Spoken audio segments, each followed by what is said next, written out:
बिस्मिल्लाहिर्रहमानिर्रहीम। अस्सलाम वालेकुम व्यूवर्स, कैसे हैं आप लोग? ठीक ठाक हैं? मैं हूं महमूद अहमद, मदनी इस्लामिक चैनल की तरफ से हाजिर हूं। आज बहुत ही प्यारा हज़रत मोहम्मद सल्लल्लाहु अलैहि वसल्लम का फरमान लेकर आया हूं आप लोगों के लिए। देखिए, इसमें बहुत प्यारी बात लिखी हुई है। हज़रत मोहम्मद सल्लल्लाहु अलैहि वसल्लम ने फरमाया, बंदे को क़यामत के दिन जब उसका अमाल नामा दिया जाएगा, तब उसमें ऐसी नेकी लिखी होंगी जो उसने कभी नहीं की होंगी। वो पूछेगा, या रब, ये नेकियां कहाँ से आईं? मैंने तो कभी ये नेकियां की ही नहीं। तो अल्लाह ताला इरशाद फरमाएंगे, तेरी बेखबरी में लोगों ने तेरी गिबत की, ये नेकियां उनकी गिबत करने से तुझे मिली।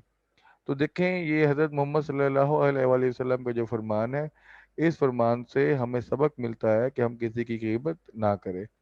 ये बहुत ही ज़बरदस्त वीडियो है मेरे प्यारे दोस्तों। अगर आपको मेरी ये वीडियो अच्छी लगी है तो आप इसको ज़रूर शेयर करें, क्योंकि ये सदका जारिया है। आपके शेयर करने से हो सकता है कि अगर कोई गीबत कर रहा है उसके दिल में ये बात उतर जाए और वो गीबत करना छोड़ दे। और मेरी इस वीडियो को लाइक कीजिएगा, सब्सक्राइब कीजिएगा और बेल आइकन पे क्लिक कीजिएगा, ताकि मैं बहुत ही अच्छी अच्छी वीडियो आप लोगों के लिए हाजिर करता रहूँ। ओके, अल्लाह हाफिज़।